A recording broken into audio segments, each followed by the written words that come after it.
News.mc on Monaco Info is brought to you by Monaco Legend Properties.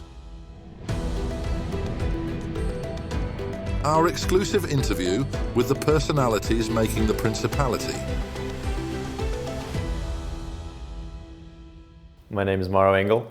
I'm a father, a husband, and a racing driver for Mercedes AMG. I was born in Munich, Germany, and my parents moved to Monaco when I was 3 years old. So I grew up in the Principality, which has been my home since then. I came from Munich, so Monaco di Baviera, to the real Monaco, the Principality of Monaco. For me, it's been a privilege to grow up here. Obviously, it fueled my passion for racing, with the Monaco Grand Prix coming here every year. As a kid, being able to see that. Other kids, they look forward to Christmas. For me, I was looking forward to the Grand Prix. It was the time where, you would see all the special cars, the sound, the smell of the fuel, which for me was a big part in my dream of becoming a racing driver. I attended the International School of Monaco pretty much from the start all the way to the IB, to the baccalaureate. I was the first class that was graduating from the International School of Monaco. Now today my daughter, who's 6, goes to the International School of Monaco, so it's a nice circle that is coming together. So racing is obviously a sport which is very expensive, and in order to go racing you need to have budget, sponsors. There was a time in the beginning of my career where I was lacking some sponsors, so I had to look for an alternative. So I went to the International University of Monaco, while at the same time continuing to try to find sponsorship funding, which luckily I managed to find. And when I was able to go racing again, I put my studies on hold and put everything on plan A, and luckily plan A worked out. I would say a defining moment for me in my childhood and growing up was around about 10, 11 years old. I started go-karting with 6 years old, just for fun. In the hinterland of Nice, we have a track called La Sarre in Gourdon. We went go-karting there. My kindergarten friend was Nico Rosberg, so together we started there going go-karting. We are the same age. And it was just for fun. But at 10, 11 years old, I was also playing football in the youth club of AS Monaco. At 10, 11 years old, my dad asked me, so what's it going to be this weekend? Are we going to play football or are we going to go go-karting? And this is where I told him go-karting, which I think was a bit of a disappointment for my dad because football was much cheaper. In the beginning, I think it started the way it should always start, with fun, with passion, trying to improve, trying to get better. And once that was kicking in and I was starting to get some results, then the motivation became even bigger to become even better, and that's where the dream really became reality, to become a racing driver.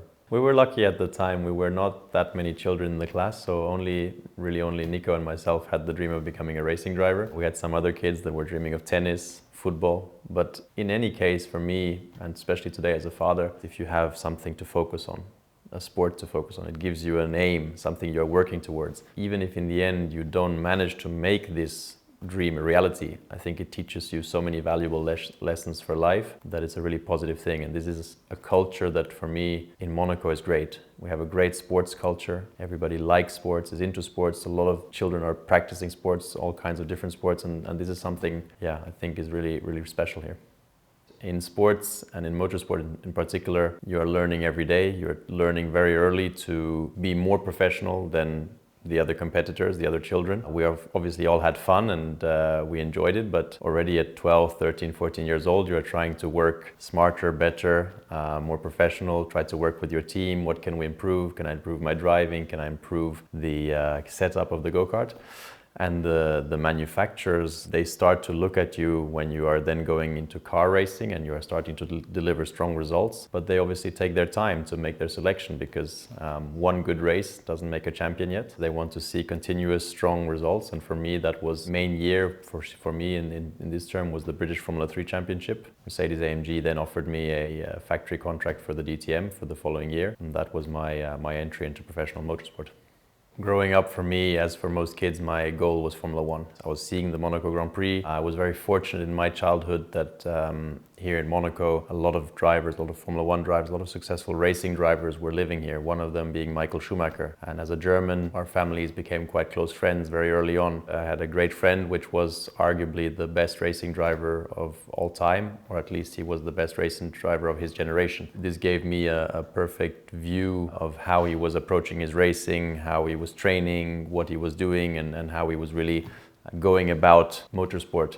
So this was very important for me. At the same time, I mentioned I had 2 years where I had to stop racing, where I, myself and my family, we made some wrong decisions and we ended up without sponsorship, and it was nearly the case that I lost my career. Later on, when I got this professional offer in DTM, which as a German, DTM is the next best thing after Formula One you can do. It's like the touring cars, the sports cars, it's like Formula One with a roof. For me, that was a special honor, and Mercedes is also a very special brand. So when this all aligned, and I would go one step further and saying AMG is, it's really the special brand of Mercedes. When this all aligned, I didn't hesitate. And today I look back, I've had 17 professional years with Mercedes AMG. They are my motorsport family. I feel like it was the right decision. I have one beautiful thing in my career, that when I go to a race, I go there with the aim to win. I have a car where I know if everything works, we can win the race. In Formula One, only very few drivers have this privilege. From that point of view, I'm very satisfied and happy with the choice I made. I drove all the Formula series up to Formula One. So what today is Formula 4, Formula 3, Formula 2. I spent 2 years racing in Formula E with the Monaco-based team Venturi. So I have a background in Formula cars, but I have to be honest, I was always more successful with the GT cars, with the sports cars, with the cars with the roof. In Formula One, there are great drivers, there's no question. But growing up, you race with these guys almost every weekend, and not all the best drivers end up in Formula One. A lot of things need to align. It's a question of being in the right car, having the right talent, and having the right sponsorship and backing, and everything needs to come together.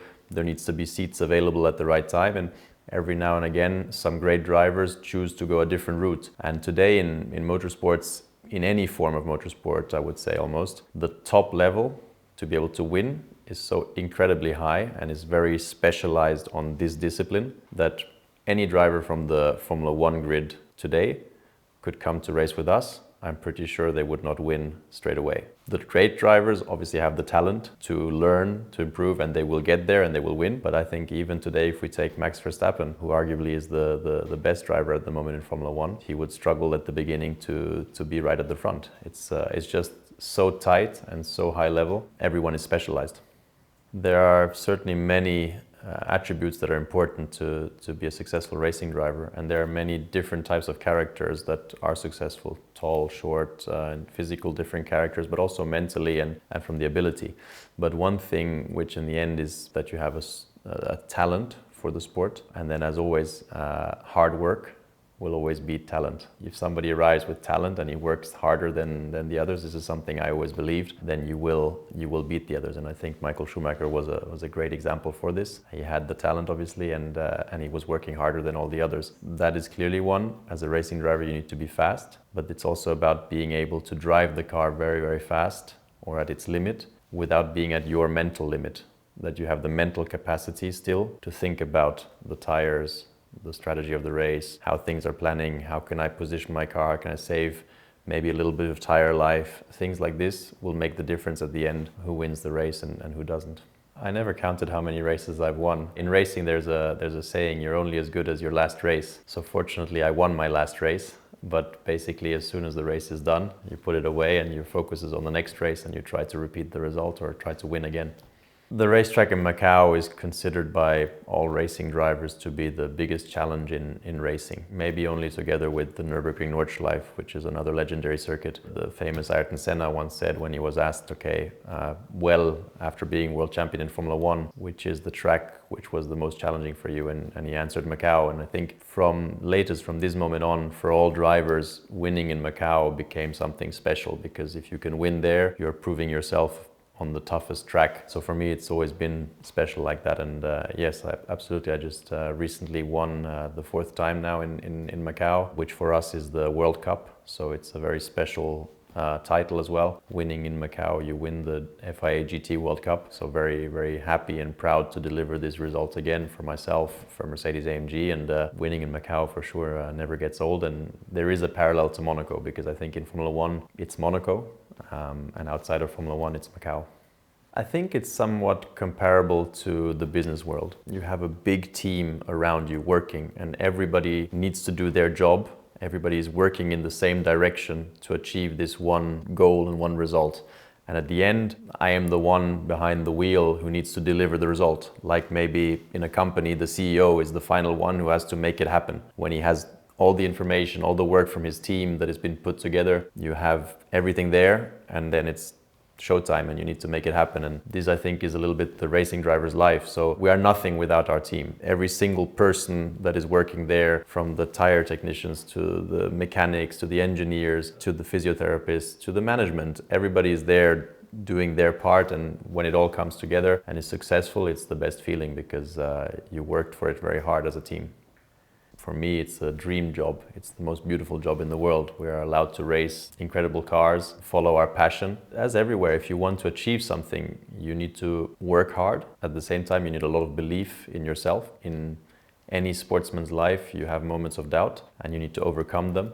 I think this is normal. So for me, the main advice is to, take one step after the other. Don't try to jump steps, take one step after the other and keep constructing and building up. And for sure, the never give up attitude is necessary. Otherwise, if you don't take it, somebody else will. It's this small feeling of winning that is the motivation to keep going, to keep working and continue to push yourself and to push the limits. This is what we all strive for. So in our world, unfortunately, it's a little bit different than in Formula One. In Formula One, if you build the best car, you can maybe, like we saw in 2023 with Red Bull Racing and Max Verstappen, you can maybe even win almost all the races. This in our world of sports car racing doesn't exist. The competition is much closer. We have all the top brands of manufacturers. So obviously Mercedes AMG for myself, Ferrari, Porsche, BMW, Audi, Lamborghini, and the list goes on and on and on. And everybody wants a piece of the cake and they come with their best drivers. So if we win 5-6 races in a year, it's a huge achievement. So in the end, this feeling of winning, especially sometimes when it comes a little bit unexpected, when you think, today's going to be tough, is the best feeling in the world. It is about the sharing it, because actually when you cross the line, the joy is incredible, and then you have the radio and you speak on the radio to the engineer and to the team, but then actually it's quite lonely until you drive the car back for the entire lap back to the Parc Fermé. When you can meet the team, is actually quite a lonely situation. So it's a bit strange, because in this moment you would love to invite everybody into the car to celebrate. It's for sure these moments that are the ones that you remember and that really stand out, when you're able to share this joy of victory and everybody worked so hard for this result. I think in sports in general, you are taught very valuable lessons. From an early age, as I mentioned before, you are forced to work better, smarter, harder, so it keeps you very focused. You learn to deal with very high pressure and stress situations. So I think there are a lot of valuable lessons that you can learn and that you learn over the years, especially when you gather the experience, that are then useful for your everyday life, for dealing with different situations. Over the time, I approach situations much calmer, because I know what to expect and I know how to handle myself and what the best mental view on certain issues and problems are, and how to deal with them. The reality in our sport is that drivers are paying to drive, are bringing money to drive, whether it's from sponsorship or from the family background. A lot of them are going to be investing money in the hope of becoming professional. This is necessary. So I think this is something that is a bit unfortunate in our sport. Sometimes it would be nice if it was a lot cheaper and we could give access to more people. But at the same time, it's a pyramid anyway. Only the really talented ones even get close to becoming professional, and whether they have money or not, to be able to make a profession of racing driver, you need to be very good.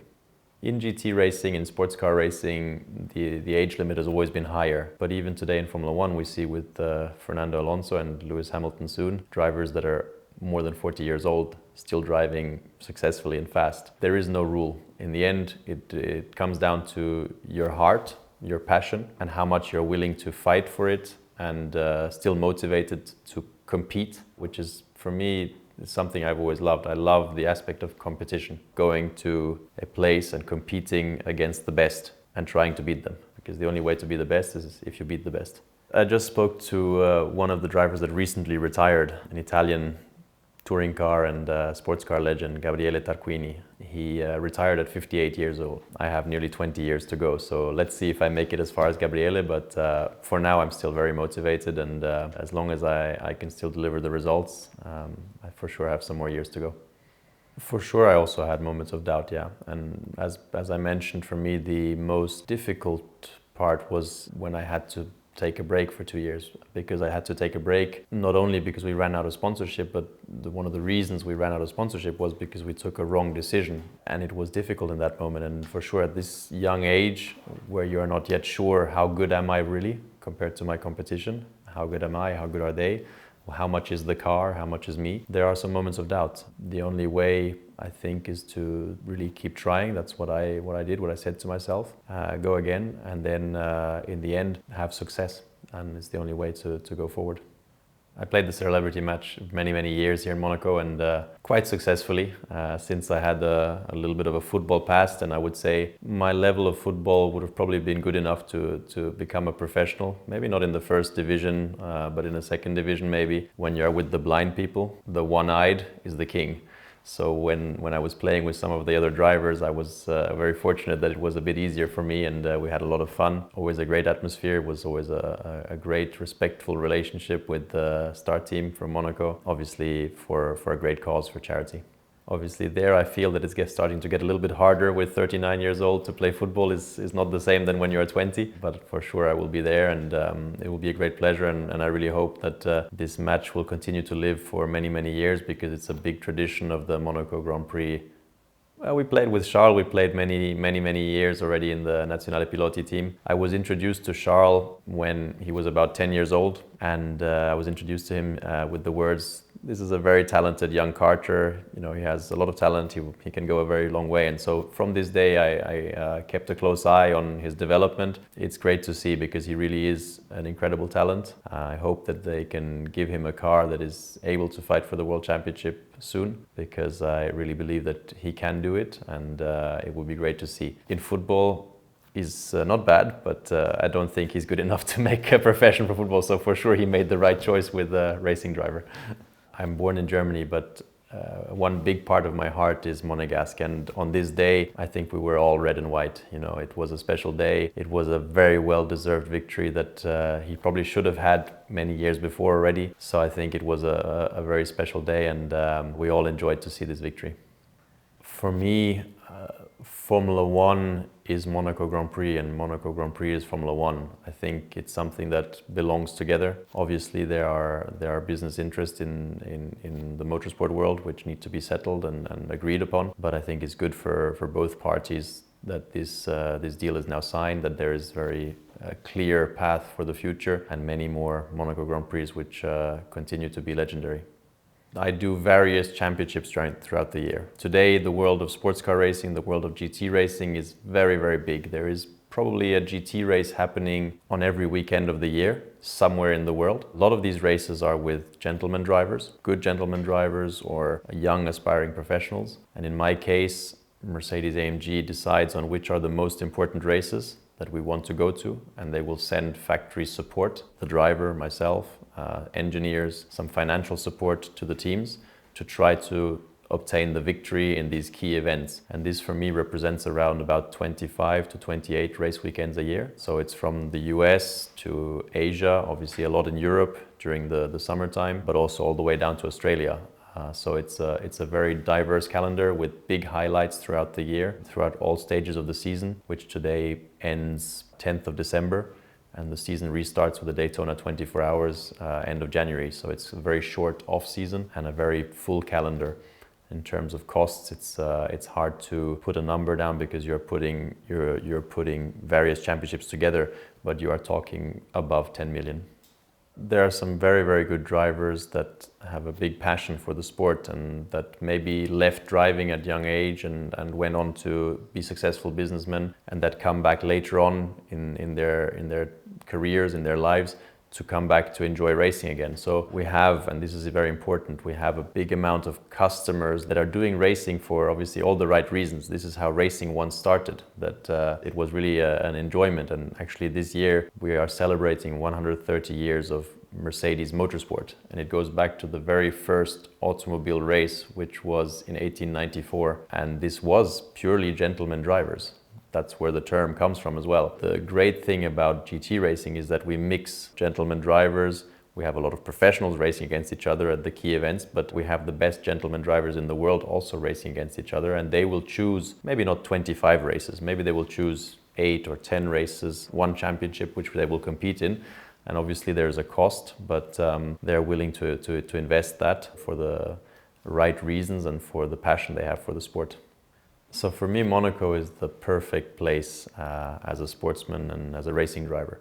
First of all, it's central in Europe. It's very easy to travel from here in all the directions with Nice Airport. One thing which I think is key for me is the safety of my family, the safety of obviously myself, but mainly when I leave for a travel, I never have to worry, is my family safe? And for me, it's always been a place where when I come home, it's great. Usually we have good weather, training facilities are great. We have a very diverse amount of restaurants. Personally, I love Italian cuisine, so there's plenty of Italian great restaurants here. My main daily routine, obviously, when I'm here, I try to take my daughter to school because this is always a nice joy to start the day, and then some training together with my trainer, focusing on recovering from the race weekends, because this is a key element for us to always be fresh, and try to meet up with family and friends and enjoy the beautiful lifestyle we have here in Monaco. Sometimes it can be a very simple cappuccino or espresso somewhere. Sometimes it can be the fine dining, which we have many great restaurants here. It's such a great attitude that the Prince has, a sportsman mindset, and I think this is something you feel immediately, and immediately there was a lot of support also for me, knowing my story of growing up here. And if I then fast forward to many years later, when I was representing Monaco here in Formula E, Monaco E-Prix grid, Prince Albert being with us in the box, and we were able to score one of Venturi's best results in that season, and to see the Prince really with full support and emotionally also behind us. It was a special moment, and it shows you, I think, how much of a sportsman mindset he has, and again, one of the great reasons why sportsmen feel so well and so welcome here. When I look around in Monaco, it's obviously incredible, the transformation and the change that has continued to come over the years. It's continuously trying to evolve and almost a little bit reinvent itself while keeping the roots, foundation and culture which we've always had here. People ask me when I travel in the world, you know, you've seen so many places all over the globe, which is the best place, where would you live? And I always reply that I would always choose Monaco. It's a beautiful part of the world. Possibilities you have here are probably second to none. I don't think you have them put together in one place the way you have it here in Monaco. Everybody knows Monaco, maybe apart from some people in the USA. That can sometimes be a bit of a challenge, but no, jokes aside, everybody knows Monaco, and there's so much history, culture. The Monaco Grand Prix plays a large role, but just generally sports in the media is not always portrayed the way it really is. So this is many times the question to me, you know, what is it really like? And I will happily tell them that in Monaco you have obviously all the luxury elements you want, but you also have a very simple espresso, cappuccino, cafe or restaurant if you want it as well. For a sportsman, it's the perfect mix, because you don't need to be always in the hotspots, but you can choose where you want to spend your time. And I think having this choice to being able to balance that is a great element, and I think it's one of the reasons why so many sportsmen choose Monaco. Obviously added with the safety and the other benefits that come with living here, I think it just makes it the best choice. That's all for today. Thank you for watching News.mc, your English rendezvous on Monaco Info. Discover more interviews and stories on our websites, news.mc and monacoinfo.com. This show was brought to you by Monaco Legend Properties.